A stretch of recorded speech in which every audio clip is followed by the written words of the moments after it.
तो आज मैं एक्सप्लेन करने वाली हूँ latest Netflix release the bads of Bollywood. कहानी की शुरुआत एक फिल्म के सेट से होती है जहाँ फिल्म की शूटिंग चल रही थी।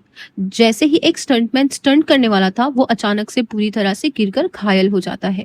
डायरेक्टर चिल्ला के कहता है एक और स्टंटमैन लेकर आओ। बाकी लोग उसे कहते हैं यही तो बैकअप था।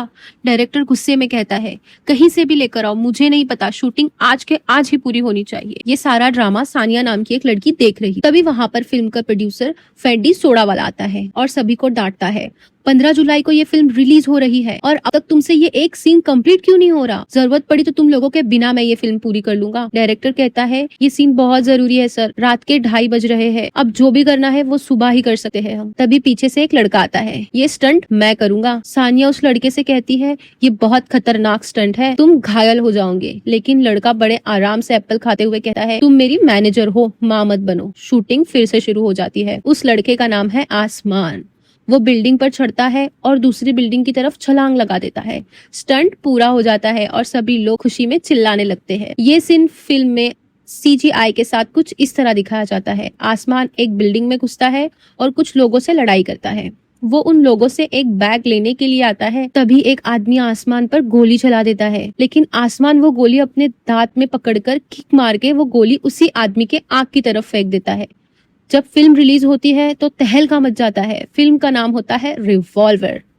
आसमान और उसका दोस्त परवेज थिएटर में होता है। आसमान को देखते ही सभी लोग पागलों की तरह उसके पीछे पड़ जाते हैं, उसकी हुडी तक के फाड़ देते हैं। वो किसी तरह बचकर निकलता है। बाहर उन दोनों को अब्दुल और उसकी गैंग मिलती है जो आसमान के साथ मस्ती मजाक करती है और सेल्फी भी ले लेती है। उनमें से एक लड़का बताता है कि डॉन गफूर को आसमान का काम बहुत पसंद आया और उन्होंने आसमान को दुबई में बुलाया है। ये सुनकर आसमान भी खुश हो जाता है। इसके बाद शादी का एक सीन दिखाया जाता है जो काफी आलीशान था। वहाँ हम आसमान के चाचा अवतार सिंह को देखते हैं जो एक बड़े से बैंड में बैकअप सिंगर थे। वो सिंगर को भी ओवरटेक कर देता है जिसकी वजह से सिंगर बहुत गुस्सा हो जाता है। वो कहता है कि तुझे जितने पैसे दिए गए हैं ना उतना ही काम कर, ज्यादा हीरो मत बन। अवतार उससे कहता है इतने सारे पैसे मिले हैं, तू भी थोड़ा काम कर ले। अवतार को वहां से निकाल दिया जाता है। अवतार गुस्से में कहता है मेरी क्या गलती है, उसे गाना नहीं गाने आता तो मैं क्या करूं? दूसरा आदमी अवतार को पैसे देता है और कहता है यहाँ से निकल जा, लेकिन अवतार पैसे उसके मुंह पे फेंक मारता है। जब आदमी उसे गाली देता है तो अवतार एक नोट उठा लेता है और कहता है ये ऑटो के लिए है मैंने। आसमान अपने घर आ जाता है परवेज की खटारा गाड़ी के साथ, जिसके गेट भी नहीं खुलते। आसमान उसे कहता है भाई इसे बेचकर साइकिल ले ले। घर जाकर नीता आसमान की माँ उसे गले लगाती है क्योंकि उसे अपने बेटे पर बहुत गर्व था। उसकी पहली फिल्म ब्लॉकबस्टर जो हो गई थी। तभी आसमान के पिता राजा की वहां एंट्री होती है। उन्हें देखकर आसमान काफी खुश होता है। रजत कहते हैं मेरे बेटे की फिल्म रिलीज हुई है तो मैं तो आऊंगा ही ना उससे मिलने। परवेज अंदर आ जाता है, चुपके से रजत को सिगरेट देता है। ये नीता देख लेती है और अपने पति को डांटती है, डॉक्टर ने ये सब मना किया था ना। तभी वहां पर अवतार आता है और सभी लोग खुश होकर कहते हैं अब तो आसमान स्टार बन गया है। इसके बाद आसमान और परवेज फिल्म रिवॉल्वर का रिव्यू देखने लगते हैं। वो उम्मीद कर रहा था कि रिव्यू बड़ा पॉजिटिव होगा, लेकिन फिल्म क्रिटिक कहते हैं नाम रिवॉल्वर है लेकिन फिल्म तो एकदम पिचकारी निकली। और एक्टिंग की बात की जाए तो आसमान ने एकदम बकवास एक्टिंग की है। ऐसा लगता है जैसे उसे किसी ने फिल्म के सेट पर खुला छोड़ दिया हो। गुस्से में आसमान टीवी बंद कर देता है और कहता है ये लोग बस स्टार किड की ही तरफदारी करते हैं। परवेज उसका मूड ठीक करने कहता है तेरी फिल्म तो हिट हो गई है, चल बाहर जाके पार्टी करते हैं और बड़ा मजा करते हैं। अनीता परवेज की अजीब हरकतें देख लेती है लेकिन वो मुस्कुरा देती है। इधर रजत और अवतार बैठकर शराब पी रहे होते हैं। अगले सीन में रिवॉल्वर फिल्म की सक्सेस पार्टी दिखाई जाती है। ये प्रोडक्शन हाउस सोडा वाला प्रोडक्शन की 45वीं एनिवर्सरी थी। पूरी मीडिया वहां मौजूद थी। आसमान भी अपने परिवार वालों के साथ स्टार की तरह एंट्री लेता है। वहां पर और भी कई सेलिब्रिटीज आते हैं। करण जौहर के पहुंचते ही रणवीर सिंह वहां लंगड़ा कर पहुंचता है। दोनों मुस्कुराकर दुश्मनों की तरह बात करते हैं। करण कहता है मेरी फिल्म की वजह से तेरा करियर बच गया। रणवीर कहता है मेरी एक्टिंग की वजह से तेरी फिल्म बच गई। कुछ और सितारे पार्टी में पहुंचते हैं। फिर वहां रजत सक्सेना आता है लेकिन कोई उसे पूछता ही नहीं, इसलिए उसकी कोई फोटो नहीं खींचता और बाउंसर उसे बाहर निकाल देते हैं। फिर रेड्डी सोडा वाला आसमान को बुलाता है और कहता है मुझे तुम्हें किसी से मिलवा दिलवाना है। वहाँ अजय तलवार की एंट्री होती है। बहुत बड़ा सुपरस्टार है और मीडिया पागल हो जाती है। आसमान उससे मिलकर काफी खुश होता है क्योंकि वो अजय तलवार का बहुत बड़ा फैन था। आसमान उसे हाथ मिलाता है, लेकिन अजय तलवार कहता है मैंने तुम्हारे फिल्म अभी तक तो नहीं देखी, लेकिन सुना है फिल्म काफी चल रही है। आसमान बहुत खुश हो जाता है। फिर वो पार्टी में अंदर चला जाता है। फेंडी अजय से पूछता है क्या तुमने स्क्रिप्ट पढ़ी? अजय कहता है मुझे पसंद नहीं आई। इसी बीच अवतार शराब पीकर एक बुढ़ी औरत से टकरा जाता है और दोनों का झगड़ा हो जाता है। परवेज रणवीर सिंह को देखकर उससे एक सेल्फी लेने की रिक्वेस्ट करता है। रजत ने अभी बहुत ज्यादा पी रखी थी और वो गलती से अजय से टक्कर खा जाता है।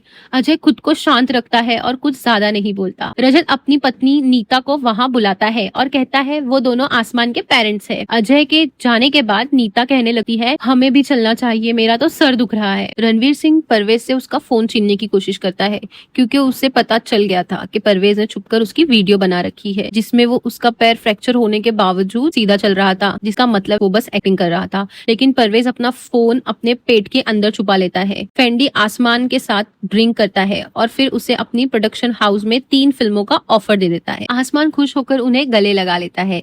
सानिया आसमान से अकेले में कुछ बात करना चाहती थी, इसीलिए वो उसे साइड में ले जाती है। इधर रणवीर सिंह अपनी कीमती घड़ी परवेज को देता है। बस बदले में वो चाहता है कि परवेज उसकी वीडियो डिलीट कर दे। परवेज कहता है मैं बिकाऊ नहीं हूँ जो आपकी घड़ी लेके मैं वीडियो डिलीट कर दूं। लेकिन फिर परवेज कहता है लो मैं वीडियो डिलीट कर देता हूँ। सानिया आसमान को समझाने लगती है कि अगर तेरी फिल्म फ्लॉप हो गई तो तुझे क्या लगता है ये तेरे साथ दूसरी फिल्म बनाएगा, उसके लिए ये डील काफी अच्छी है, लेकिन तेरे लिए ये पूरा करियर है, तुझे और भी बहुत बढ़िया बढ़िया फिल्म मिलेगी। तभी सानिया को किसी का कॉल आता है। फेंडी आसमान से कहने लगता है ठीक है कोई बात नहीं, अगर तुम्हें मेरे साथ फिल्म नहीं बनानी है तो ठीक है मत बनाओ। आसमान को ये बात बहुत मुश्किल में डाल देती है जिसे वो अपने हाथ से नहीं जाने देता, इसलिए वो कॉन्ट्रैक्ट पर साइन कर देता है। असिस्टेंट जीजी बॉय से पेन लेता है और कुछ बिना सोचे समझे साइन कर देता है। सानिया करण जौहर को सुनती है कि रणवीर ने उसकी फिल्म को रिजेक्ट कर दी है और उसे अभी कोई एक्टर की जरूरत है। सानिया तुरंत करण जौहर से बात करती है। सानिया पूछती है क्या मैं आपकी कोई मदद कर सकती हूँ? करण उसे कहता है मुझे तुम्हारी मदद नहीं चाहिए। इधर आसमान की मुलाकात एक और बड़े एक्टर वास्तव से होती है। दोनों बातें करने लगते हैं। उसके बाद आसमान की नजर उस फिल्म क्रिटिक पर पड़ जाती है जिसने उसकी फिल्म को पिचकारी कहा था। वो उससे पूछने लगता है कि जब फिल्म पसंद नहीं आई तो फिर सक्सेस पार्टी में क्या कर रहे हो? वो कहता है कि मैं बस अपना काम कर रहा था, सही मायनों में तुम्हारी परफॉर्मेंस अच्छी तो नहीं थी। गुस्से में आसमान एक बोतल तोड़कर उस फिल्म क्रिटिक को डराने लगता है। आसमान कहता है अरे आप तो सच में डर गए, मैं तो बस एक्टिंग कर रहा था। अब तो आप समझ गए ना कि मैं बुरा एक्टर नहीं हूँ। वैसे आप न्यू कमर के लिए राउंड टेबल ऑर्गेनाइज कर रहे हो, अगर रेटिंग को ऊपर बढ़ाना चाहते हो तो मुझे भी बुला सकते हो। ये सब देखकर करण भी आसमान से बड़ा इम्प्रेस हो जाता है। तभी उस पार्टी में नार्कोटिक्स के कुछ लोग पहुंच जाते हैं।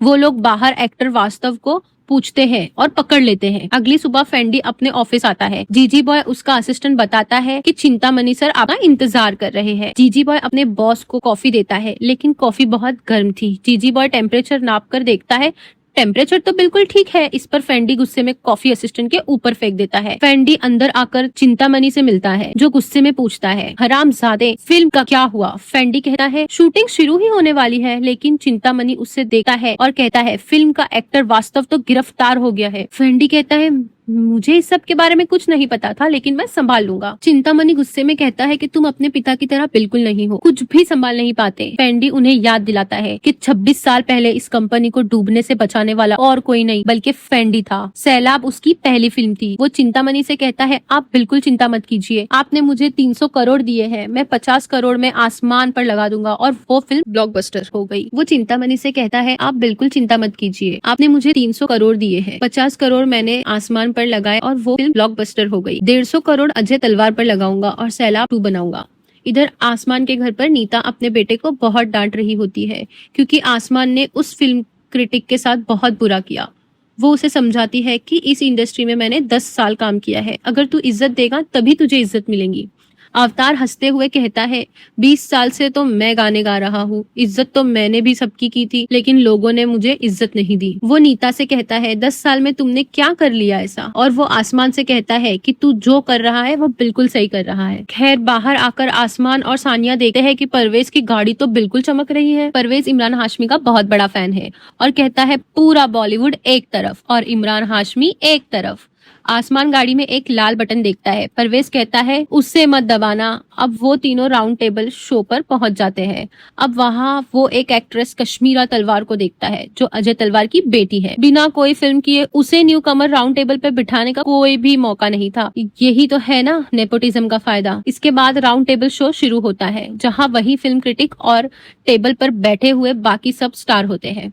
आसमान अपने बारे में बताने लगता है कि वो दिल्ली से आया है, स्टंटमैन का काम कर रहा था, लेकिन तभी फेंडी की नजर उस पर पड़ी और उसकी पहली फिल्म ब्लॉकबस्टर हो गई। करिश्मा बड़े ध्यान से सुनती है और उसकी तरफ देखती है। एक 55 साल का एक्टर भी होता है जिसने अभी अभी डेब्यू किया था, लेकिन उससे ज्यादा इज्जत नहीं मिलती।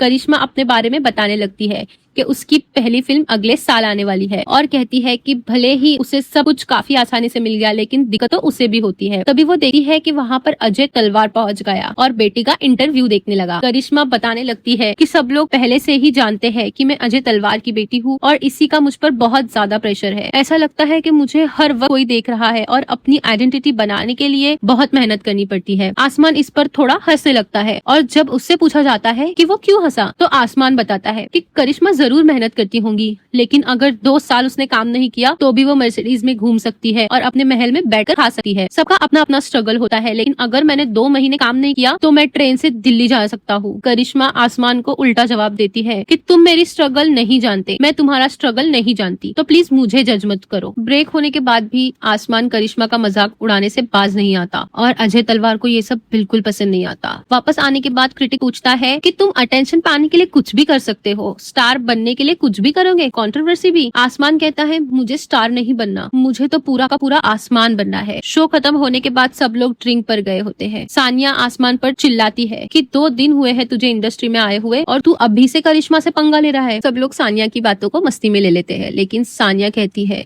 कि अगर तुम्हारा बिहेवियर इसी तरह रहा तो कोई भी तुम्हारे साथ काम नहीं करेगा। इतने में करण जौहर का कॉल आता है जिन्होंने राउंड टेबल देखा था। वो कहता है कि आसमान बहुत ज्यादा बदतमीज है, लेकिन मुझे पसंद आया। कल उसे धर्मा प्रोडक्शन में ले आओ, मैं उससे एक फिल्म देने वाला हूँ, अगले महीने से काम शुरू करना है। खुशी में सब लोग ड्रिंक करते हैं। अवतार आसमान के इस बिहेवियर से काफी खुश था। वो सानिया से कहता है कि इंडस्ट्री इतनी अच्छी नहीं है जितनी दिखी है, लोगों को थोड़ा रूड और एरोगेंट बनना पड़ता है वरना सर्वाइवल मुश्किल है। तभी आसमान को फेंडी का कॉल आता है जो उसे खुशखबरी देता है। कहता है हरामजादे फिल्म अब तुम्हारी है। सानिया कहती है उससे मना कर दो, लेकिन आसमान कुछ बोल नहीं पाता। फेंडी के ऑफिस में परवेज एक लड़की के साथ फ्लर्ट कर रहा था जो उसे इग्नोर करती है। जीजी बॉय आसमान के पास आकर कहता है कि फेंडी सर आपसे मिलने के लिए तैयार है। तभी ऑफिस के अंदर से जरत सक्सेना गुस्से से बाहर निकल रहा था।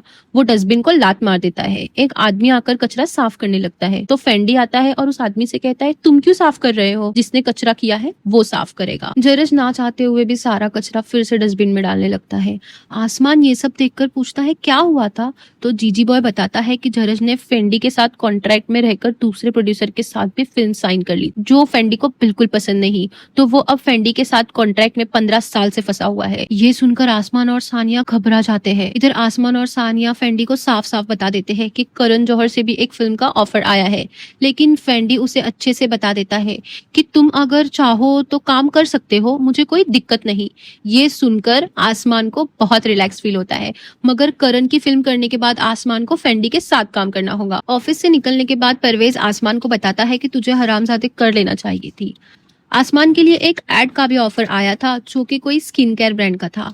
आसमान इंटरेस्ट नहीं लेता। परवेज कहता है ये कोई लोशन बहुत अच्छा है, तुझे ये ऐड करनी चाहिए। सानिया कहती है हाँ, आधी रात में तो तू भी यूज करता होगा ना। अवतार अपना स्टूडियो रेडी कर रहा होता है।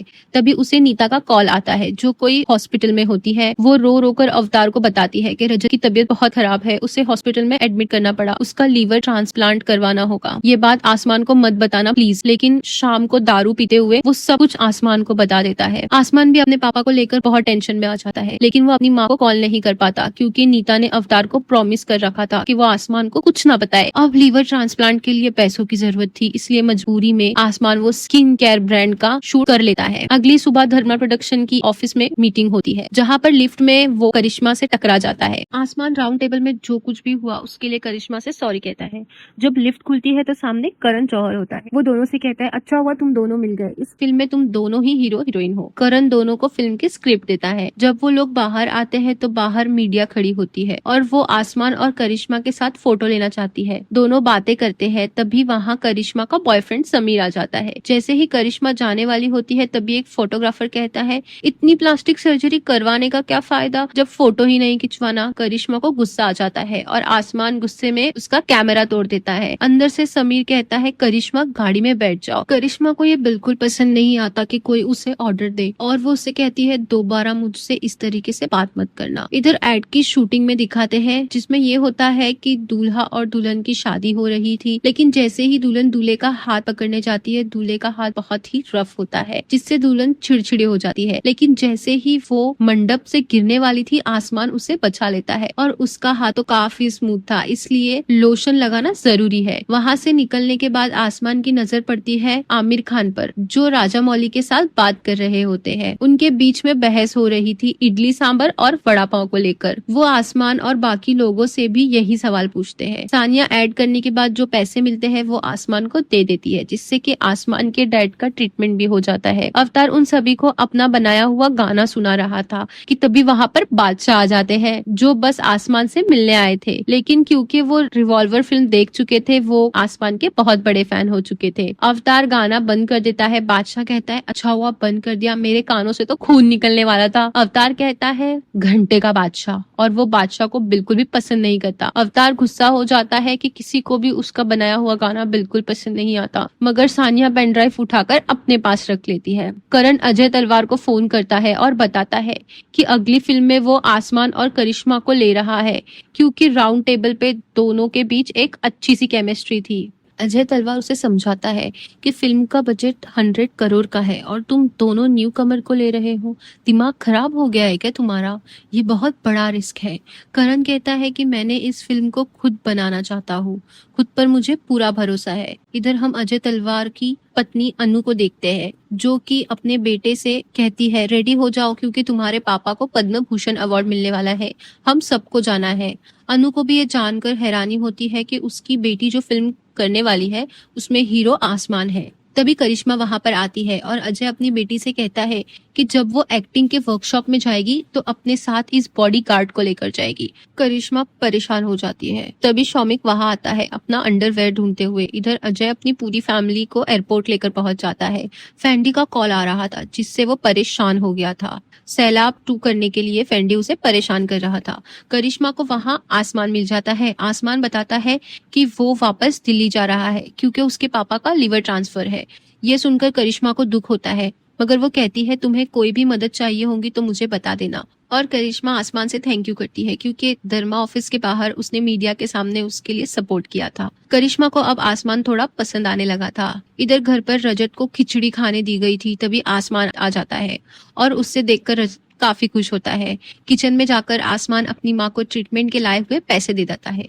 जब वो खाना खाने बैठता है तो बताता है कि वो इस साल दिवाली पर नहीं आने वाला क्योंकि उसे करण जौहर की फिल्म जो मिल गई है।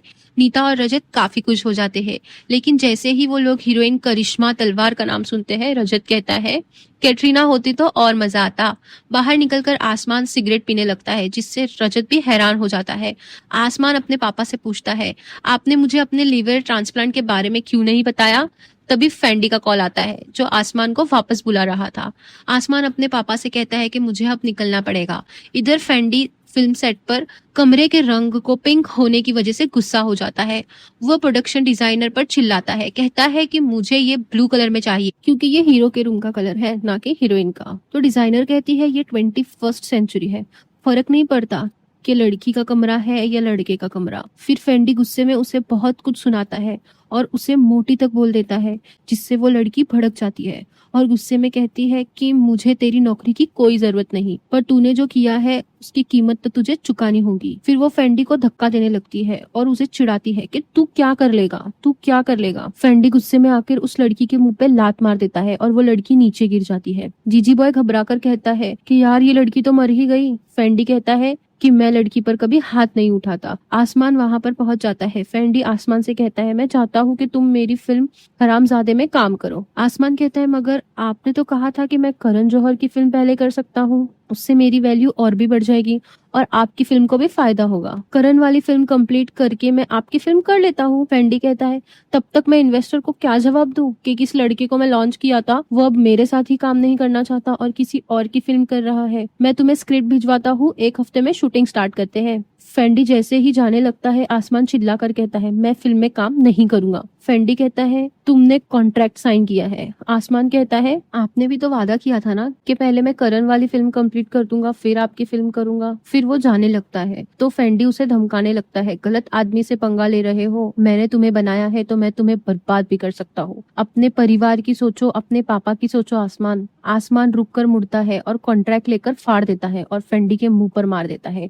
फेंडी जैसे उस पर हमला करने वाला था, आसमान उसे उठाकर फेंक देता है और उसके मुंह पर मुक्का मार देता है। बस कहता है मैं भी औरतों पर हाथ नहीं उठाता। अब मुंबई शहर में हर जगह आसमान और करिश्मा के आने वाली फिल्म बर्बाद मोहब्बत के पोस्टर लगे हैं, जिसको खुद करण जौहर डायरेक्ट करने वाला था। इधर सानिया आसमान पर फेंडी से पंगा लेने को बहुत डरी हुई है और वो कहती है कि तुम तो आसमान सबसे ही पंगा ले रहे हो। और अब आसमान जा रहा है अपनी फिल्म के वर्कशॉप के लिए। आसमान टेंशन लेने लगता है कि कहीं उसके साथ जो कुछ हुआ वो फेंडी करण को न बता दे, लेकिन सानिया कहती है फेंडी को भी अपनी इज्जत की पड़ी है तो वो इस बात को शायद नहीं बिगाड़ेगा। परवेज मजाक में कहता है कि कहीं आसमान की हालत जरद सक्सेना जैसी तो नहीं हो जाएगी। मीडिया से बात करते हुए करण कहता है कि ये धर्मा प्रोडक्शन की पहली अडल्ट फिल्म होगी, मतलब वायलेंस भी ज्यादा होगा और रोमांस भी ज्यादा होगा। अजय तलवार ये सब सुनकर और देखकर बहुत गुस्सा हो जाता है तो उसका मेकअप वाला कहता है इस फिल्म के दोनों हीरो हीरोइन एक साथ काफी अच्छे लग रहे हैं। ये सुनकर अजय तलवार को और भी गुस्सा आ जाता है। आखिरकार आसमान और परवेज गोवा पहुंच जाते हैं और वहां आसमान करिश्मा से मिलता है। दोनों को यहाँ एक्टिंग का वर्कशॉप करना था। इधर जरद सक्सेना करण जौहर को फोन करता है, वो भी करिश्मा के नंबर से। जरद सक्सेना ने एक एप्लीकेशन ले लिया था जिसकी वजह से वो किसी को भी किसी और के नंबर से कॉल कर लेता है। करण जौहर गुस्से में आ जाता है और फोन काट देता है। तभी उसे फिर करिश्मा का कॉल आता है। करण जौहर को लगता है कि ये जरज ही है तो उसे गाली दे देता है। करिश्मा कहती है कि भाई मैं हूँ करिश्मा, हम लोग सब तो यहाँ पहुँच गए हैं लेकिन यहाँ तो कोई कोच ही नहीं है, कोई नजर ही नहीं आ रहा। करण जौहर कहता है कि कोच को कुछ दिक्कत हो गई है, उसका डाइवोर्स चल रहा है, मैंने वहाँ किसी और को भेजा है। फिर करण आसमान से बात करता है। करण पूछता है मैंने सुना है तुमने फेंडी से 3 फिल्मों की डील साइन की है। आसमान कहता है आपके साथ कोई प्रॉब्लम नहीं है, मैंने आपकी फिल्म में काम करूंगा। इधर अवतार बादशाह की बातों से इतना बुरा मान गया था कि वो उदास होकर समंदर के किनारे बैठा था। अवतार की मुलाकात वहाँ जरद सक्सेना से होती है और वो भी उसका दिमाग खाने लग जाता है। अवतार वहाँ से भागने लगता है। वहाँ परवेज मजाक में सभी के साथ कहता है कि ये इंटीमेसी कोच कैसा है जो कि इसकी ही डाइवोर्स की तैयारी हो रही है। तभी उनकी मुलाकात होती है इमरान हाशमी से, जो है इनका इंटीमेसी कोच, और उसे देखकर तो परवेज पागल ही हो जाता है। उसकी आंखें फटी के फटी रह जाती है क्योंकि इमरान हाशमी का तो वो पहले से ही बहुत बड़ा फैन है। और वो गाना गाने शुरू होता है, कहो ना कहो। इमरान हाशमी उसे कहता है अब बस करो। फिर वो बताने लगता है कि इंटीमेसी स्क्रीन पर दिखती काफी आसान है लेकिन होती बहुत मुश्किल, इसके लिए मुझे आप दोनों को कुछ एक्सरसाइज कराना पड़ेगी। इधर जरज अवतार का दिमाग खाते रहता है। अवतार उसे पूछता है अरे भाई तू है कौन और तू मेरे पीछे पड़ा क्यों है। तभी वहाँ 3 लड़कियां आती है और जरज से कहती है फोटो लेने के लिए। वो खुश हो जाता है ये सोचकर कि वो 3 लड़कियां उसकी फैन है, लेकिन लड़कियां कहती है सेल्फी नहीं लेना है, हम तीनों का फोटो लीजिए। अवतार देखकर हंसने लग जाता है। अवतार एक जगह अपने गाने को सुनता है और वो सोचता है कि ये गाना मैंने तो कहीं सुना है। लड़के कहते हैं यूट्यूब से बजा रहे हैं। अवतार कहता है ये गाने तो मेरा है और इसे चुराया हुआ है। लड़के अवतार से बदतमीजी कर रहे थे और उसे थोड़ा छेड़ रहे थे। तभी अवतार को बचाने के लिए जरद सक्सेना पहुंच जाता है और उन लड़कों को भगा देता है। तब वो बताता है कि उसे बॉलीवुड इंडस्ट्री में 15 साल से कोई काम नहीं दे रहा। अवतार जरद से पूछता है कि इन 15 सालों ने तुम्हें कहीं भी लूजर फील नहीं करवाया। वो कहता है नहीं, क्योंकि हारने हारने में और हार मानने में फर्क होता है। अवतार घर आ जाता है और वो सानिया पर चिल्लाता है क्योंकि उसे पता है कि सानिया ने उसका गाना यूट्यूब पर डाल दिया है और उस पर चिल्ला चिल्ला कर कहने लगता है तुमने जो किया ना वो फ्रॉड है। लेकिन सानिया उसे चेक दे देती है, कहती है मैंने आपका गाना डीजे एडम को दिया था और उसने रिमिक्स करके यूट्यूब पर अपलोड कर दिया। अब ये इंडिया में नंबर 1 पे ट्रेंड कर रहा है। ये देखकर अवतार को यकीन नहीं होता, वो तो खुश था। डीजे एडम वहाँ पर आ जाता है और अवतार और डीजे एडम के बीच तो कोई बनती नहीं है, लेकिन सानिया अवतार को समझाती है आपको मौका चाहिए था ना, यही तो वो मौका है। यहाँ पर सीन कट होता है और दिखाया जाता है अजय तलवार अपनी बेटी के बॉडीगार्ड को कॉल करता है और पूछता है वहाँ क्या चल रहा है। तो बॉडीगार्ड यानी सुखी बताता है कि इमरान हाशमी दोनों को ट्रेनिंग दे रहे हैं। इधर इमरान हाशमी दोनों से परेशान हो जाते हैं, कहते हैं तुम दोनों के बीच तो कोई अंडरस्टैंडिंग नहीं है। पहले एक्सरसाइज मिरर एक्सरसाइज होंगी, अब जो होगा कल सुबह देखा जाएगा। अगली सुबह भी उनकी ट्रेनिंग जारी थी।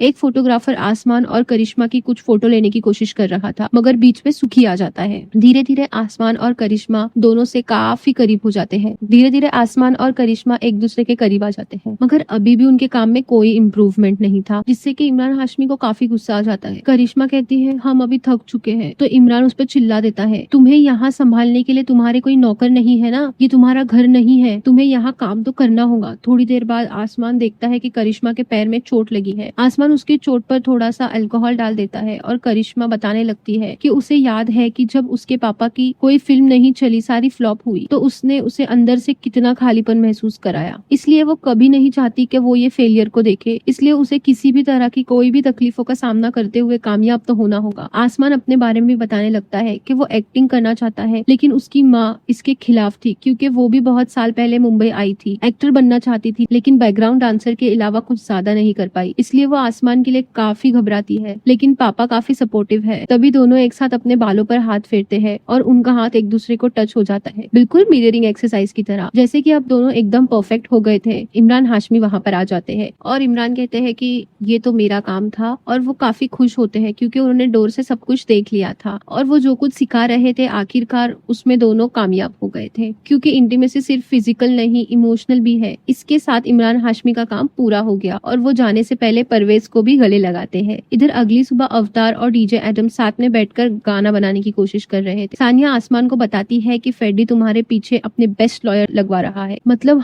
हम लोग बहुत बड़े प्रॉब्लम में फंस चुके हैं और हमें भी केस लड़ना होगा, लॉयर हायर करना होगा। इसलिए आसमान करिश्मा से पूछता है क्या तुम किसी अच्छे लॉयर को जानती हो। करिश्मा कहती है करण को इस बारे में बता दो ना, वो सब कुछ हैंडल कर लेगा, मगर आसमान को डर है कि करण को बताने से कहीं वो उसे फिल्म से ना निकाल दे।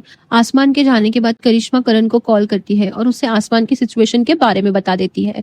फिर वो आसमान को आकर बताती है कि देखो मैंने तो करण को सब कुछ बता दिया। तो आसमान काफी घबरा जाता है। फिर परवेज आसमान को समझाने की कोशिश करता है, लेकिन परवेज और आसमान के बीच ही झगड़ा हो जाता है। इतने में खाना खाते हुए करिश्मा के गले में कुछ फंस जाता है और वो चोक करने लगती है। आसमान उसकी मदद करता है और ये सब कुछ एक फोटोग्राफर वीडियो बना देता है। इधर अजय और अन्नू घर पर समीर और उसके मम्मी पापा के साथ डिनर कर रहे थे। समीर के पापा करिश्मा के लिए गिफ्ट लाए थे और समीर की मम्मी कहने लगती है कि आसमान बहुत हैंडसम है, करिश्मा के साथ वो काफी अच्छा लगता है। फिर बोलती है सिर्फ ऑन स्क्रीन में। शौमुख यानी करिश्मा का भाई यूट्यूब पर करिश्मा का वही वायरल वीडियो देखता है और उसे टीवी पर चला देता है। मीडिया पर इसे सेक्सुअल कंटेंट की तरह प्रेजेंट किया जाता है। ये सब देखकर अजय और अन्नू बहुत एम्बैरस फील करते हैं। समीर को भी गुस्सा आने लगता है। शौमुख रिमोट से बैटरी निकालकर अपने पापा को दे देता है और जैसे ही अजय टीवी बंद करने लगता है उसका रिमोट काम नहीं करता। आखिर में वो प्लग ही निकाल देता है। आसमान करण से मिलने पहुंचता है इस उम्मीद में कि करण उसकी मदद करेगा, लेकिन जिसका डर था वही हुआ। करण उसे धमकाता है करिश्मा के पीछे छुपना बंद करो और फेंडी वाला मामला 24 घंटे के अंदर रफा दफा करो, वरना मेरी फिल्म से तुम बाहर। करिश्मा अपने घर आती है और अजय अपनी बेटी से कहता है 2 दिन के लिए बाहर क्या गई, पीठ पीछे ये सब करने लगी। अन्नू चिल्लाने लगती है कि हमने तुम्हें यही सब सिखाया था करिश्मा, तुम्हारा वो सब वीडियो यूट्यूब पर है, करियर ठीक से शुरू भी नहीं हुआ और अब ये सब कर रही हो तुम, वो भी पब्लिक में। तब जाकर करिश्मा उन्हें सच बताती है कि गले में मछली का कांटा अटक गया था और मैं चौक कर गई थी। अगर सही समय पर आसमान मेरी मदद नहीं करता तो मेरी जान भी जा सकती थी। अनीता यानी आसमान की माँ उसे कॉल करके पूछती है ये सब इंटरनेट पर क्या चल रहा है तेरे बारे में, तू उस लड़की के साथ क्या कर रहा है। आसमान कहता है मैंने उसकी जान बचाई है। सानिया से बात करने पर आसमान उदास होकर कहने लगता है कि मेरी भी हालत जरत सक्सेना जैसी तो नहीं हो जाएगी। परवेज अचानक खड़ा हो जाता है और वहाँ से जाने लगता है। सानिया पूछती है तू कहाँ जा रहा है। वो कहता है मसाज लेने। इधर फेंडी मसाज ले रहा होता है और किसी से फोन पर बात कर रहा होता है। कहता है आसमान को फिल्म बनाने क्या टिकटॉक बनाने के लायक भी नहीं छोड़ूंगा। तभी वहां अब्दुल और उसकी गैंग पहुंच जाती है और वो कुछ पेपर्स लाते हैं और फेंडी से कहते हैं इस पर साइन कर। वो पेपर पढ़ के फेंडी कहता है अगर आसमान में इतनी हिम्मत है तो वो खुद आकर क्यों नहीं बोलता मुझसे कि इस पेपर पर साइन करो। फिर वो भागने की कोशिश करता है और अपने बॉडी पर ऑयल लगा लेता है ताकि उसे कोई पकड़ ना ले, लेकिन ये तरीका नाकाम हो जाता है। अब वो सभी लोग फेंडी को बांध देते हैं और वो पेपर दे देते हैं। फेंडी उस पेपर पर साइन कर देता है। अब वो ये सब कुछ जाकर अजय को बताता है और वो काफी गुस्से में था। कहता है कि आसमान ने गुंडे भेजे थे। अजय उसे कहता है मैंने तुझसे पहले ही कहा था अगर आसमान मेरी बेटी के साथ फिल्म करेगा तो मैं तेरी फिल्म तो नहीं कर पाऊंगा, लेकिन तुझसे तो वो एक काम भी नहीं हुआ। फेंडी कहता है अजय प्लीज ऐसा मत कर, वरना मेरी सारी फंडिंग चली जाएगी और मैं सब कुछ खो दूंगा। 30 साल में हम लोगों ने साथ में काम किया है, प्लीज अब ऐसा मत कर। अजय कहता है मैं तेरी मदद नहीं कर सकता। गुस्से में फेंडी वहां से चला जाता है। अब आखिरकार हम गफूर डॉन को देखते हैं जो दुबई से मुंबई पहुंच गया था और उसके आने की खुशी में सब लोग वहां झूम रहे थे। वो जमकर लोगों में सोने के सिक्के बांटता है। एक आदमी गाना गा रहा होता है और जोर से चिल्ला रहा होता है गफूर, तो वो उसके सर में गोली मार देता है और उसे वही खत्म कर देता है। गफूर कहता है पागल इंसान है क्या, लोगों से छुपता फिर रहा हूँ और ये मेरा नाम जोर जोर से चिल्ला रहा है। अब यहाँ आसमान के घर पर सभी लोग उदास बैठे हैं। तभी परवेज आता है वो पेपर लेके जो फेंडी ने साइन किया हुआ था और आसमान से कहता है तू भी इस पर साइन कर दे। आसमान सोचने लगता है कि ये सब कैसे हुआ और वो परवेज को गले लगाता है। सानिया सोचने लगती है कि इन सब चीजों से कोई प्रॉब्लम तो नहीं हो जाएगी, मगर वो लोग ज्यादा टेंशन नहीं लेते और इस बात से बहुत खुश हो जाते हैं कि आखिरकार फेंडी का झमेला खत्म हो गया और वो लोग सेलिब्रेशन करने लगते हैं। करिश्मा बाहर निकलने वाली थी, तभी अजय तलवार अपनी बेटी से पूछता है कहाँ जा रही हो। वो कहती है आसमान और उसके फ्रेंड्स के साथ ड्रिंक्स पे। अजय मना कर देता है और कहता है इंटरनेट पर जो भी चल रहा है उससे मैं बहुत परेशान हूँ। करिश्मा कह देती है अच्छा ठीक है मैं नहीं जाऊंगी और समीर भी डिनर पर आने वाला है। तो करिश्मा डिनर पर रुकने के लिए मान जाती है और आसमान को कॉल करके बता देती है कि आज रात मैं नहीं आ पाऊंगी। अब वो लोग कल मिलेंगे स्क्रिप्ट रीडिंग के लिए। आसमान थोड़ा उदास हो जाता है और एक लड़की उसे बात करने के लिए आती है, लेकिन आसमान उस लड़की को भाव नहीं देता। तभी उसकी नजर पड़ती है सानिया पर जो वहां डांस करते हुए किसी लड़की को किस कर रही थी। ये देखकर तो परवेज भी हैरान था। न्यूज के जरिए बताया जाता है कि 26 साल पहले कि साइरस सोडावाला जो कि फेंडी के फादर होते हैं, उनके गायब होने के बाद फेंडी ने ही सारा प्रोडक्शन संभाल लिया था। लेकिन आज 45 इयर्स के बाद फिर से ये कंपनी कंगाल हो गई है। चिंतामणि फेंडी से मिलने आता है और उसे कहने लगता है चाय की दुकान लगा ले। फेंडी कहता है कि मेरे पास अभी भी 3 दिन है और वो चिंतामणि के सामने टांग उठाकर बैठ जाता है जिससे कि चिंतामणि उस पर चिल्लाता है।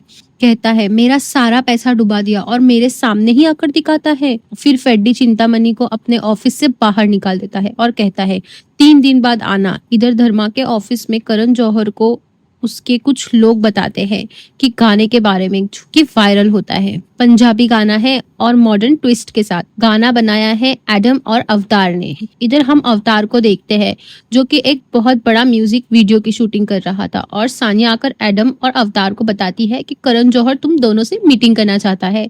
अवतार तो बहुत खुश हो जाता है कि आखिरकार उसका सपना पूरा होने वाला है। आसमान अपने मम्मी पापा से बात कर रहा होता है। तभी अवतार आता है और अपने भाई रजत को बताता है अब पैसों की बरसात होने वाली है। करण जौहर के साथ डील हो गई है और उसे गाना बनाने का मौका मिल गया है। अब फाइनली सबके साथ सब कुछ अच्छा हो रहा है, लेकिन कहते हैं ना सब कुछ अच्छा हमें मजा नहीं देता। इधर अजय तलवार से मिलने के लिए उसका दोस्त हंसराज आता है। वो अजय से कहता है कि तुम हमेशा से इतने सीधे हो, इतने बड़े स्टार बन गए लेकिन आज तक किसी लड़की के पीछे नहीं भागे सिवाय अपनी पत्नी अनु के। तभी अजय की नजर आसमान पर जाती है जो कि करिश्मा को पिक करने आया था। आसमान और करिश्मा की फ्लर्टिंग अजय देख लेता है और उन दोनों से पूछता है कहाँ जा रहे हो तुम दोनों।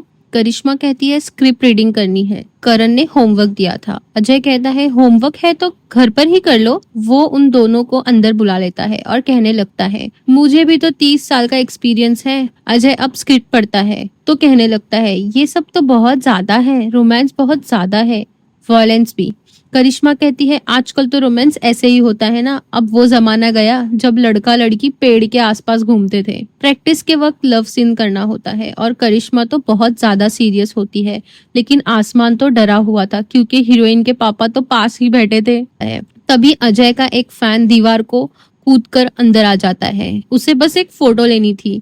अजय उस पर चिल्लाता है ये कोई तरीका नहीं है घर में घुसने का, लेकिन फिर भी वो अपने बॉडीगार्ड से बोलकर फोटो खिंचवा लेता है और अपने इमोशनल फैन को गले लगाता है और उससे कहता है अगली बार ऐसे मत करना। और अपने बॉडीगार्ड सुकी से कहता है इसको डॉक्टर के पास ले जाओ, इसका पैर टूट गया है। आसमान जाने लगता है तो करिश्मा उसे कल रात अपने बर्थडे पार्टी में इनवाइट कर लेती है। कहती है मेरे लिए गिफ्ट लाना वरना तुम्हें एंट्री नहीं मिलेंगी। अजय ऊपर कमरे से उनको देख रहा था। इधर करण जौहर के सेट पर हम उसी फिल्म क्रिटिक को देखते हैं और गोवा के रेस्टोरेंट में करिश्मा खाने पर जो चोक कर रही थी उस लड़के को लगता है कि वो बस एक नाटक था। असल में आसमान और करिश्मा के बीच तो सेक्सुअल रिलेशन था। करण उसे कहता है करिश्मा सच में चोक कर रही थी। इतने में वहां पर अजय पहुंच जाता है जिससे डरकर क्रिटिक वहां से भाग जाता है। अजय दरअसल रोमांटिक सीन के बारे में बात करने आया था जो काफी ज्यादा था। करण कहता है अब वो पुराने दिन चले गए जहां पर लोग पेड़ के पीछे भागते थे। भरोसा रखो क्योंकि मेरे से बेहतर रोमांस मूवी कोई नहीं बना सकता। घर पर अजय अपनी टीवी पर आसमान का लोशन वाला एड देखता है जिसे देखकर उसे काफी गुस्सा आता है। फेड्डी कैफे में काफी उदास बैठा था क्योंकि उसका अब सब कुछ खत्म हो गया था। जीजी बॉय उसके लिए कॉफी लेकर आता है और फेड्डी उसे थैंक यू कहता है कि हमेशा उसका साथ दिया है उसने। वो अपने असिस्टेंट से कहता है अब तुम जाओ कहीं और काम ढूंढो, मुझे अकेला छोड़ दो। जीजी बॉय इमोशनल हो जाता है। जीजी बॉय बाथरूम में रोने लगता है। तभी उससे फेड्डी का कॉल आता है जो कहता है हमारी कंपनी बच गई, जिससे कि वो बहुत खुश हो जाता है। लेकिन ये कॉल तो जरज ने किया था जो अपने उस एप्लीकेशन से सबको अलग अलग नंबर से कॉल करता था। वो उससे पूछने लगता है कि फेड्डी की कंपनी कैसे बंद हो गई। जीजी बॉय कहता है मैं तुम्हें नहीं बता सकता और ये कोई मजाक की बात नहीं है। जरज उससे कहता है मैं तुम्हें मजाक बनाना चाहता हूँ, मेरे साथ क्या हुआ, 15 साल से मुझे कोई काम नहीं मिल रहा, तो ये क्या कोई मजाक है क्या। जीजी बॉय तब उसे बताता है कि फेड्डी और अजय तलवार के बीच एक डील हुई थी। आसमान अगर करण की फिल्म करेगा तो अजय फेड्डी की फिल्म नहीं करेगा। इधर शाम को करिश्मा के लिए बर्थडे पार्टी हो रही थी और एक बूढ़ा आदमी हंसराज उसे गले लगाने वाला था तो करिश्मा उससे पीछा छुड़ा लेती है। आसमान और परवेज भी वहां पहुंच जाते हैं। सलमान खान भी पार्टी में आ जाते हैं। इधर आसमान करिश्मा से मिलता है और वो उसके लिए गिफ्ट लेकर आया था, सिल्वर स्पून वाला बैंडेड। सिल्वर स्पून खासकर नेपोटिज्म के लिए, जो आसमान उसे पहना देता है और अजय तलवार ये सब देख रहा था। इसके बाद करिश्मा समीर के साथ स्टेज पर केक काटने के लिए चली जाती है, लेकिन केक के अंदर तो एक रिंग छुपी हुई थी। समीर सबके सामने करिश्मा को शादी के लिए प्रपोज कर देता है। आसमान ये सब देखकर काफी सैड और इमोशनल हो गया था। करिश्मा भी समझ नहीं पा रही थी कि हाँ बोले या ना, बस आखिर में वो हाँ बोल देती है और आसमान नाराज होकर पार्टी से चला जाता है। घर पर आसमान काफी उदास बैठा था। तभी सानिया का कॉल आता है और वो आसमान को गुड न्यूज देती है। एक अवार्ड इवेंट में आसमान को बेस्ट एक्टर के लिए नॉमिनेट किया गया था। आसमान काफी खुश हो जाता है। अवतार जरज को कॉल करता है जो कि बाइक पर जीजी बॉय के साथ होता है। वो अवतार को बताता है कि मुझे आपसे आसमान के बारे में कुछ जरूरी बात करनी है। करिश्मा पार्टी के बाद गुस्से में अपने पापा से मिलती है। कहती है मुझे समीर ने सब कुछ बता दिया। आपने समीर को कहा था ना सबके सामने मुझे प्रपोज करने के लिए, मुझ पर प्रेशर बनाने के लिए। अजय कहता है मगर तुम तो उससे प्यार करती हो ना, मैंने तो तुम्हारा बस ख्याल रखा था। करिश्मा कहती है अगर मेरा ख्याल रखते तो ये करने से पहले मुझसे जरूर पूछते। इधर आसमान और उसकी टीम सभी लोग क्लब जाते हैं सेलिब्रेट करने। टीवी पर न्यूज आ रही थी कि समीर ने करिश्मा को प्रपोज कर दिया। आसमान ये देख रहा होता है। तभी दूसरा लड़का कहने लगता है फुटबॉल चैनल लगाओ और चैनल चेंज कर देता है।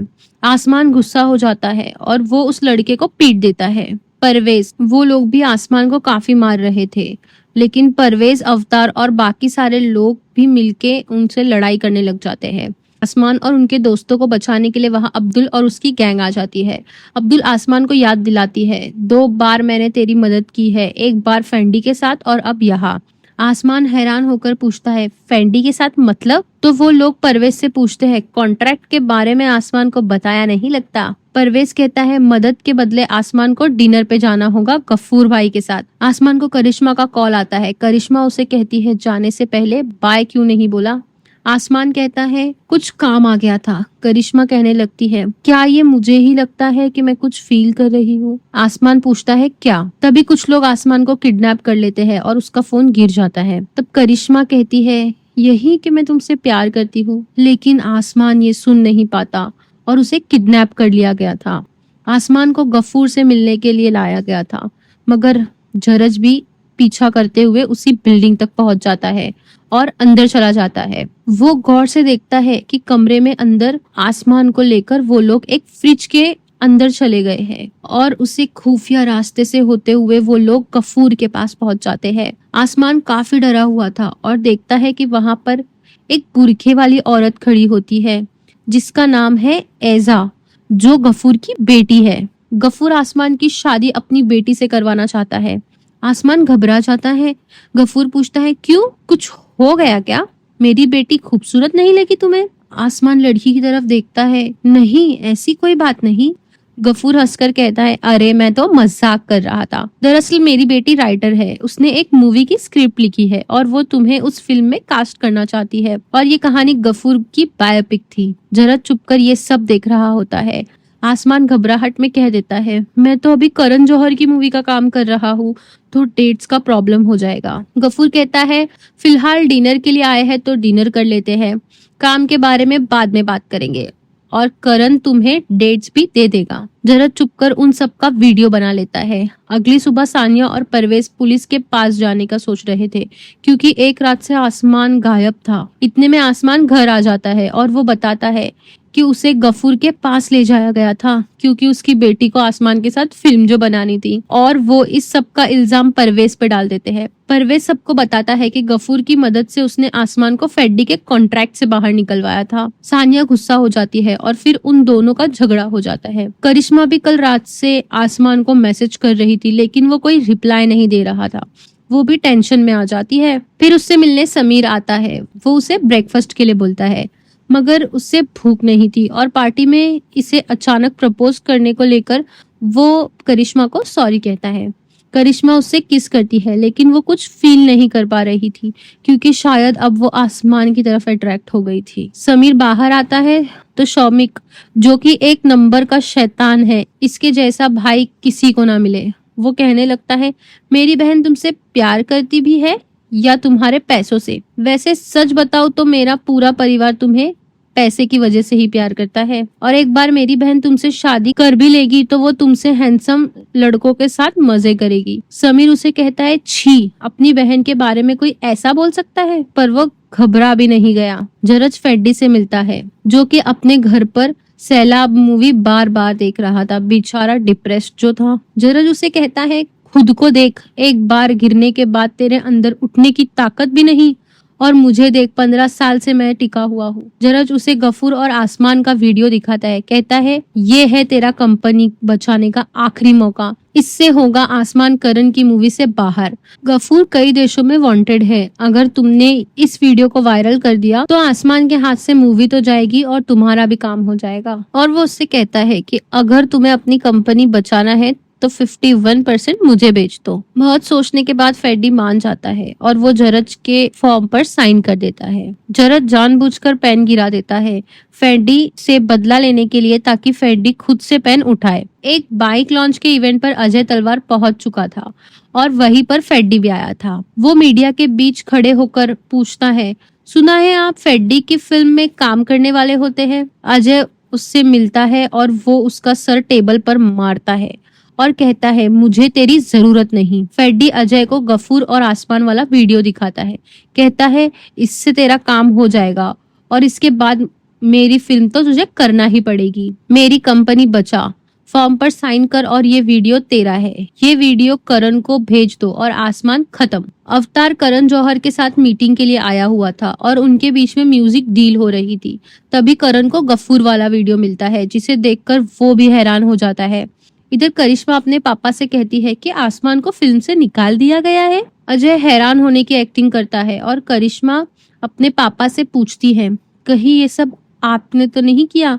अजय कहता है, प्रॉमिस, इससे मेरा कोई लेना देना नहीं है। सानिया परवेज को इग्नोर कर रही थी। परवेज से सब गुस्सा थे। परवेज आसमान से कहता है, मैंने जो भी किया तेरे लिए किया। आसमान कहता है, तेरी यही तो प्रॉब्लम है, तो कुछ करने से पहले सोचता नहीं है। परवेज कहता है, मैंने जो भी किया दिल से किया। फिर वही लड़की आसमान को दिखती है जो पहले उससे बात करना चाहती थी, लेकिन अभी उसे भाव नहीं देती, लेकिन फिर उसके साथ घूमने निकल जाती है। दूसरी तरफ करिश्मा का दिल टूट चुका था और आसमान उसे रिप्लाई भी नहीं कर रहा था। वो आसमान से मिलने के लिए पहुंचती है और अब आसमान दूसरी लड़की के साथ किस करते हुए देख लेती है। नाराज होकर वो भी चली जाती है। आसमान भी खुद को रोक लेता है और उन दोनों के बीच कुछ और नहीं होता। अन्नू अजय से कहती है कि समीर के मम्मी पापा शादी की डेट फिक्स करने के लिए बोल रहे हैं, लेकिन शायद अभी करिश्मा को थोड़ा और वक्त चाहिए। तभी करिश्मा रोते हुए आती है और वो कहती है कि मैंने समीर से शादी करने का डिसीजन ले लिया है। इधर अगली शाम आसमान अवार्ड फंक्शन के लिए अपना सूट ट्राई कर रहा होता है। सानिया को किसी का कॉल आता है और वो सबको बताती है कि करण ने आसमान को फिल्म से निकाल दिया है। आसमान हैरान हो जाता है और सानिया बताती है कि अब सबको लगता है कि तेरा अंडरवर्ल्ड के साथ लिंक है, लेकिन ये खबर मीडिया में नहीं आएगी। परवेज कहने लगता है कि मैं सब कुछ ठीक कर दूंगा। वो करण जौहर की बात भी करवाएगा गफूर भाई के साथ और अब करण का दिमाग ठीक कर देगा। लेकिन आसमान गुस्से में परवेज को थप्पड़ मार देता है। आसमान काफी गुस्सा था क्योंकि उसके हाथ अब जो कुछ भी था वो सब चला गया और इसकी वजह परवेज था। परवेज का भी दिल टूट जाता है और वो कह देता है, मुझे पता है तुम लोग मुझे बेवकूफ समझते हो, लेकिन मैंने जो कुछ भी किया वो दिल से किया। वो गुस्से में चला जाता है। कहानी जाती है एक हफ्ते बाद। करिश्मा अपनी शादी के लिए ज्वेलरी की शॉपिंग कर रही थी। अनु से कहती है, पुराना नेकलेस निकाल लो जो कि आसमान ने दिया था। सानिया आसमान को आकर नींद से उठाती है और कहने लगती है, एक हफ्ते बाद तो ये मीटिंग फिक्स हुई है, अब जल्दी उठ जा। तभी उसके फोन पर किसी का फोन आता है और वो आसमान से कहती है, तू भी अपना मोबाइल ढूंढ, एक हफ्ते से कहाँ खो गया है क्या पता। सानिया को आसमान की माँ नीता का कॉल आया था।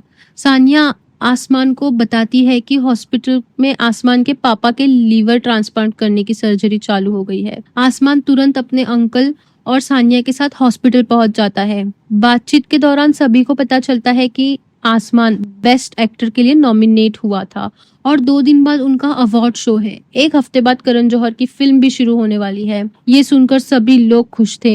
इतने में वहां पर परवेज भी आ जाता है आसमान के पापा से मिलने। तभी भी परवेज और आसमान के बीच में नाराजगी थी।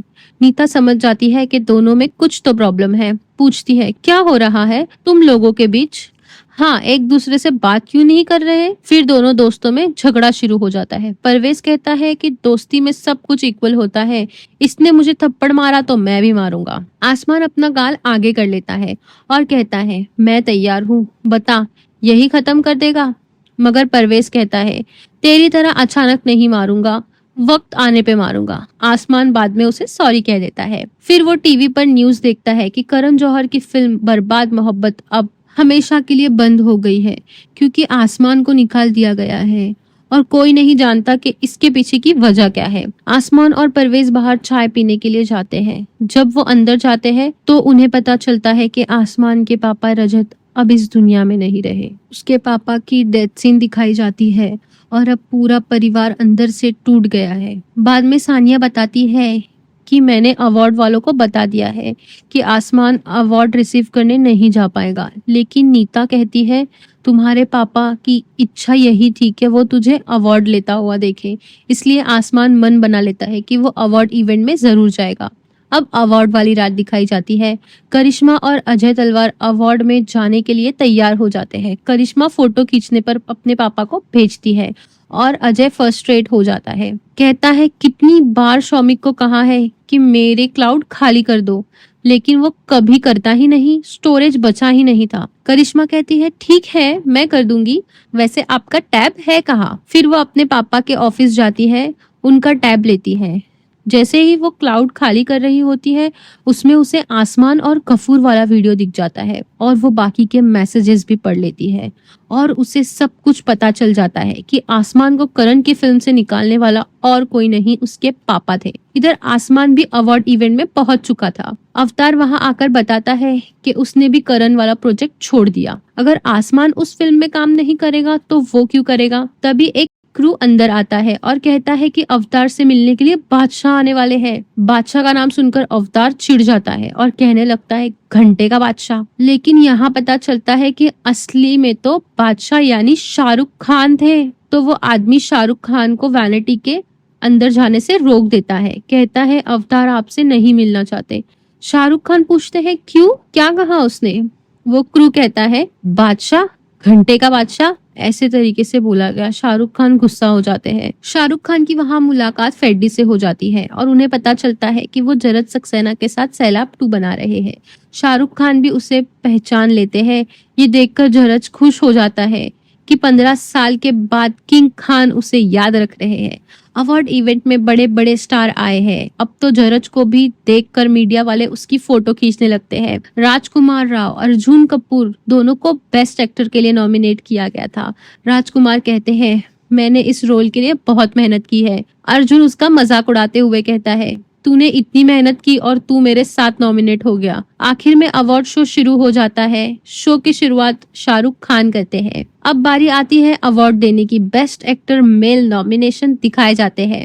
राजकुमार राव सरपंच मूवी के लिए, आसमान रिवॉल्वर मूवी के लिए, अर्जुन कपूर छोकरा मूवी के लिए, सिद्धार्थ सिटी बॉय के लिए और बेस्ट एक्टर का अवार्ड मिलता है आसमान को, जिससे कि पूरा परिवार खुश हो जाता है। राजकुमार और अर्जुन बहुत दुखी हो जाते हैं। करिश्मा वहां से उठ के चली जाती है। आसमान स्पीच देने लगता है कि उसे उम्मीद नहीं थी कि अवार्ड उसे मिल जाएगा, इसलिए उसने कोई स्पीच तैयार नहीं की। वहां अपना ये अवार्ड अपने डैड के नाम कर देता है। पूरी फैमिली एकदम इमोशनल हो जाती है। जब आसमान बैक स्टेज आता है तो उसे करिश्मा मिलती है। वो बताती है कि मुझे पता नहीं था कि तुम्हें किस वजह से मूवी से निकाला गया था।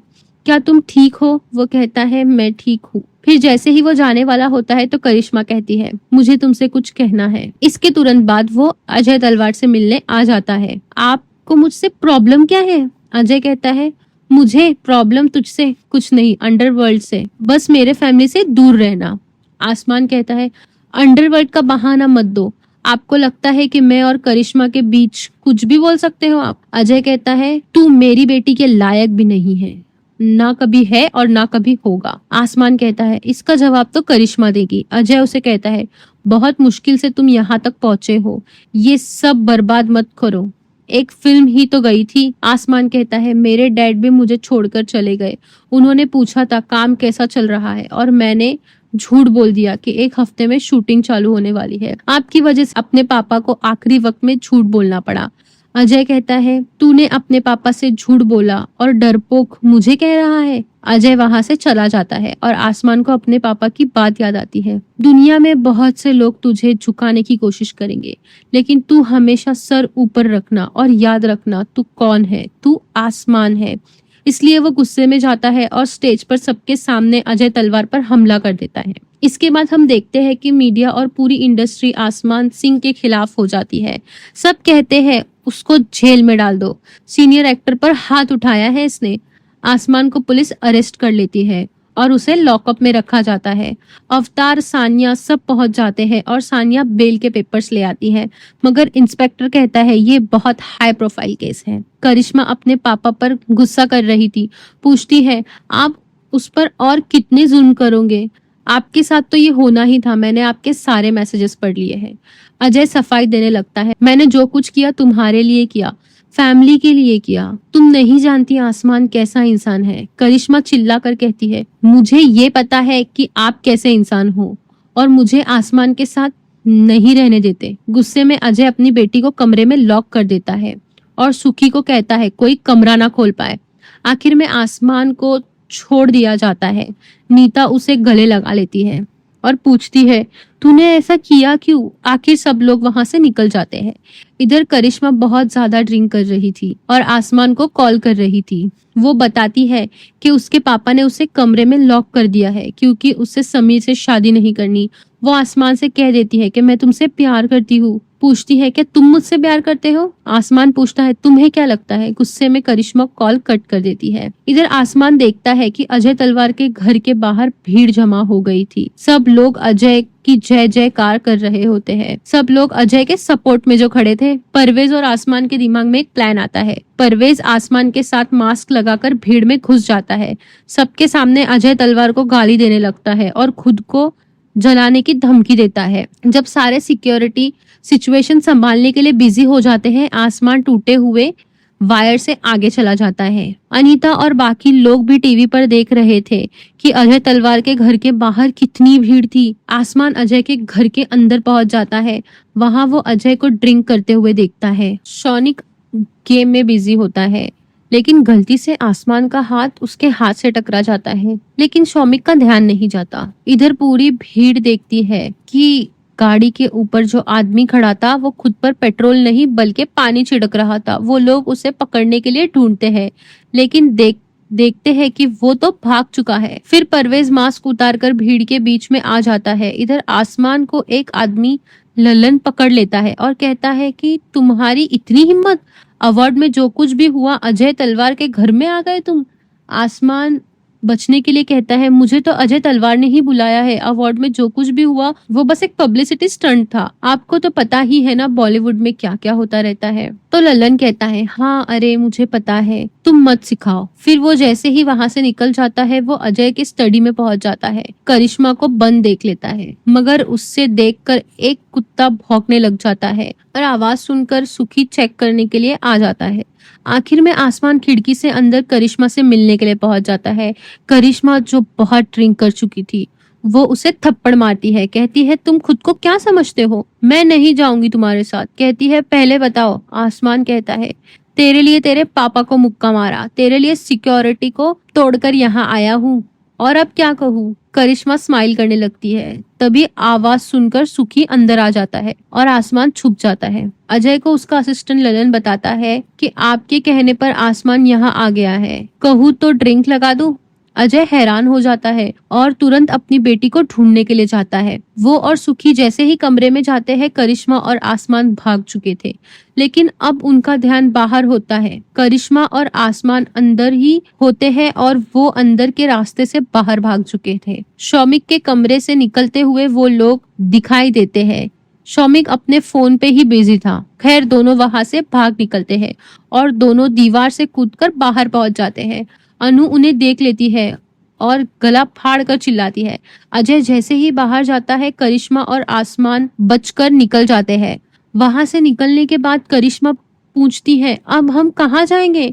आसमान उससे पूछता है, एक लड़का एक लड़की को उसके घर से आखिर भगाता क्यों है? करिश्मा समीर की रिंग देखने लगती है और उसे उठाकर बाहर की तरफ फेंक देती है।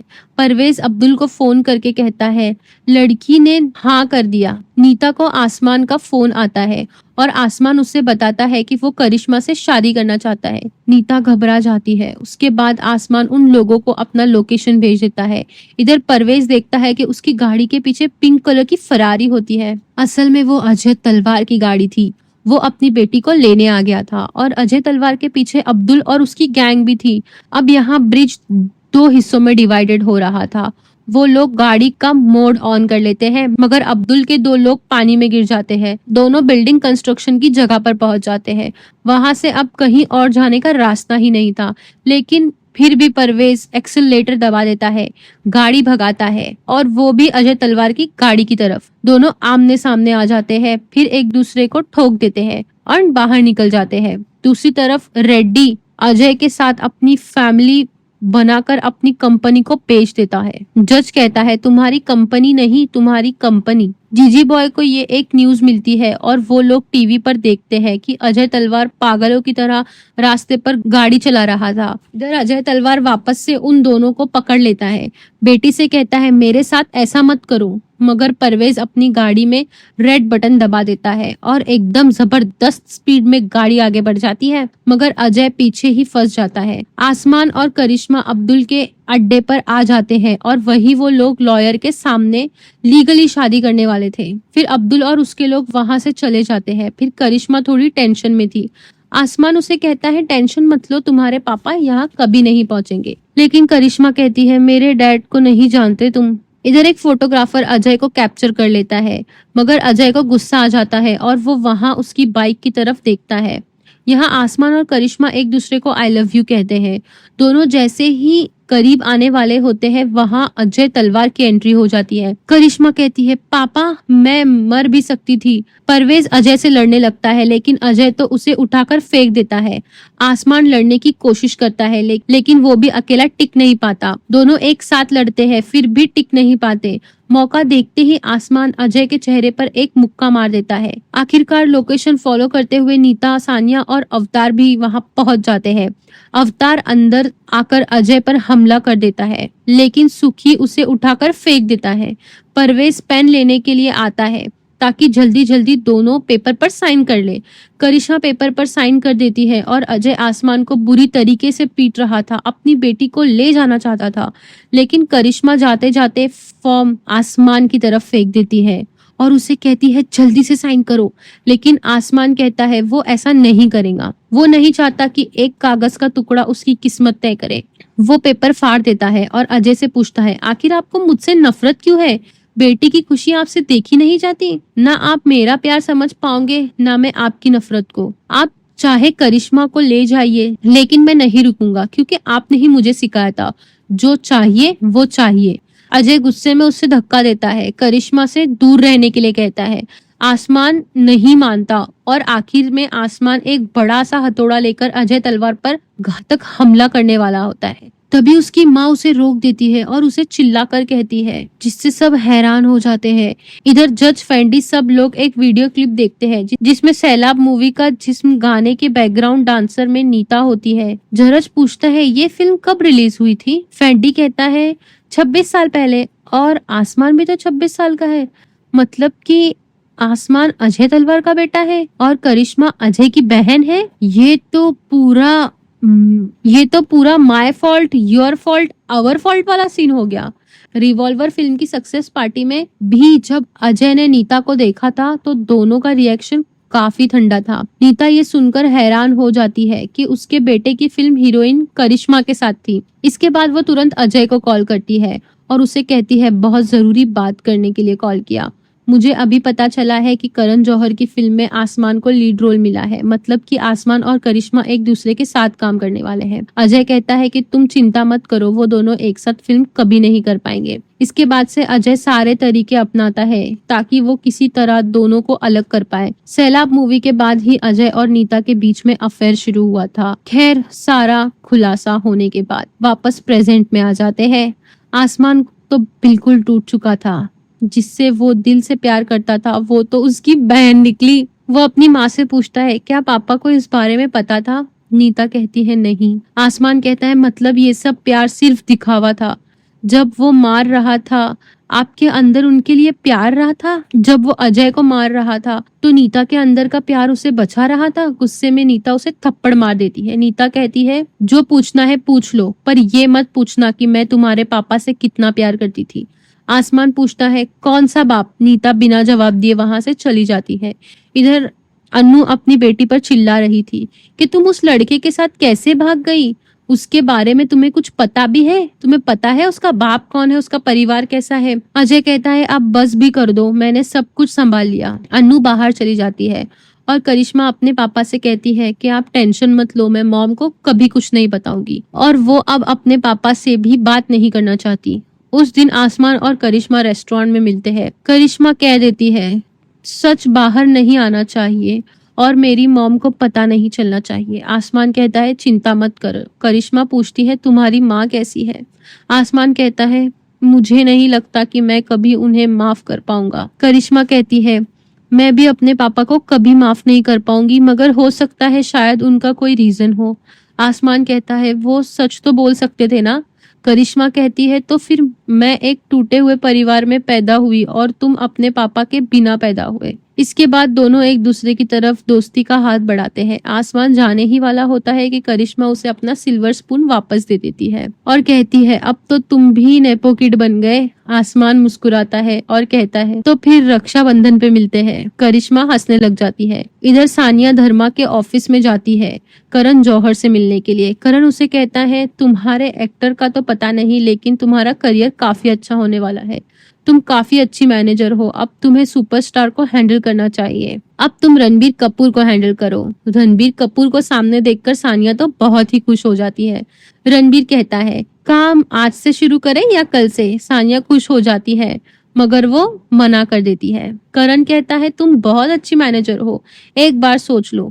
सानिया रणबीर को सॉरी बोलकर चली जाती है। करण कहता है ये तो स्टूपिडिटी है। रणबीर कहता है नहीं, इसे लॉयल्टी कहते हैं। वो आसमान के घर आती है और पता चलता है कि अब पूरी इंडस्ट्री ने आसमान को बायकॉट कर दिया है। जिससे वो प्यार करता था वो भी उसकी बहन निकली। आसमान भी मन बना लेता है कि वो वापस बॉलीवुड नहीं जाएगा। परवेज आसमान को थप्पड़ मार देता है और याद दिलाता है कहा था ना बदला लूंगा और सिर्फ अपनी मर्जी से लूंगा। सानिया कहती है अभी भी एक है जो तुम्हारी मदद कर सकता है। वो सभी लोग गफूर भाई के पास जाते हैं, वहीं जिसकी बेटी फिल्म बनाना चाहती है। गफूर आसमान को 3 फिल्मों का ऑफर डील करता है। आसमान को कॉन्ट्रैक्ट दिया जाता है जिसे देखकर वो दोबारा घबरा जाता है क्योंकि वो फिर से कॉन्ट्रैक्ट में पड़ जाता था। जैसे ही आसमान साइन करने वाला होता है गफूर कॉन्ट्रैक्ट छीन लेता है और कहता है अरे मजाक कर रहा था, कॉन्ट्रैक्ट ही नहीं चलता, बस दूसरों को दी हुई जुबान भी काफी होती है। वो आसमान को गले लगाता है और सब लोग तुरंत ही खुश हो जाते हैं। अजय तलवार को नीता का मैसेज आता है जो उसे मिलना चाहती थी। दोनों मिलते हैं और आसमान और करिश्मा का हालचाल पूछते हैं। अजय बताता है शायद मेरी किस्मत में लिखा था कि मैं अपने बेटे से ही इस तरह मिलूंगा। फिर वो पूछता है तुम बताओ क्यों बुलाया मुझे। नीता कहती है मैंने कहा तुमने बुलाया मैसेज करके। तभी वहां जरज अपने कॉलिंग डिवाइस के साथ आ जाता है जिसने कि कॉल करके दोनों को एक साथ बुलाया था। जीजी बॉय के साथ पहुंच गया था और उन लोगों का वीडियो बना लिया था। फैंडी अजय से कहता है तुमने सैलाब 2 करने की जरूरत नहीं, हमें तो अब नीता और करिश्मा आसमान सब की डेट्स चाहिए क्योंकि फैंडी बनाने वाला है इंडिया का सबसे बड़ा फैमिली ड्रामा और फिल्म का नाम होगा बैड्स ऑफ बॉलीवुड। इधर अन्नू पहले ही अपनी बेटी को लेकर बहुत परेशान थी। तभी उसका बेटा शौमिक आता है और बताता है कि वो उनकी नौकरी पुष्पा से प्यार करता है। अन्नू जोर से चीख पड़ती है और इसी के साथ बैड्स ऑफ बॉलीवुड सीजन 1 यहीं पर एंड होता है। Thank you for watching. अगर आपको ये वीडियो अच्छी लगी हो तो वीडियो को लाइक और चैनल को सब्सक्राइब करना।